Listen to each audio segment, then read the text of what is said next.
Balita ng bayan. At sa buong mundo. Ito ang balita ng bayan. Kami ang tagapaghatid ng preskong balita sa inyong lahat. Tunan at walang kasinungalingan.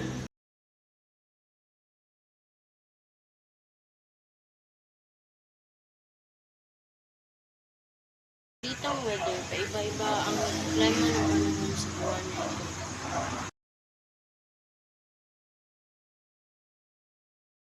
Sa balitang showbiz, ang naging kontrobersyal ang relasyon ni Pressman at ni James Reid. Kinaganap na ang UAAP Season 86. Pero ang pagitan ng Israel at Palestine ay nagtaga ng ilang araw. Sa ilang mga nangyari sa kasaysayan ng mundo. Dahilan ng walang katapusang gera sa pagitan ng Israel at Palestine. Ngayon na nasa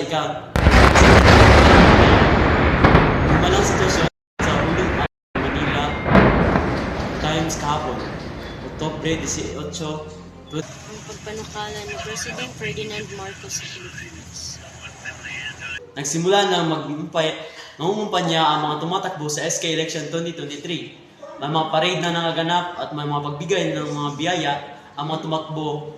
May mga musika na ginapit sa init at ulan. Hindi ito hadlang para sa hindi ituloy ang pagpangumpanya nila sa kanilang lugar. Kung tayo sa sports, nagsisimula na ang UAAP.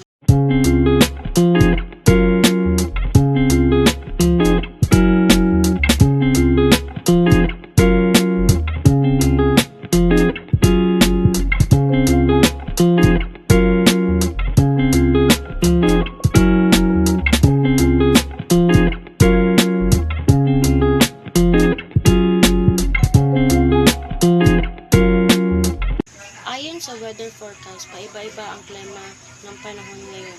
Sinasabing mayroon na namang bagyo. Ating tutunghayan ang ibang impormasyon kay newscaster Christian.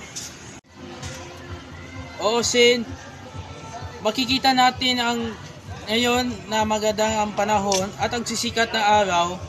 Ngunit ayon sa pag-asa, mas mapapadalas ang pag-ulan sa mga araw na darating at inaasahan na uulan sa bandang hapon labang. Sa ngayon, wala pa naman balita kung ano ang pangalan ng bagyo at kung saan lugar ang mas maapektuhan. Ako po ang iyong maasahan, Christian J. Unyes, para sa Balitang Panahon. Ingat, Nutridinian, at para sa bayan. Balik sa inyo, Sina. Kung tayo sa sports, nagsisimula na ang UAAP Season 86. Sa iba pang balita na isasaliwalat ni Ranger. Ocean, nagsimula na ang laro sa UAAP Season 86 na may timang Fueling the Future.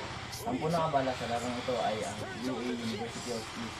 Ang mga universidad ay kabilang na ang Ateneo, Lasal, UST, FEU, UM, NU, UP at UE.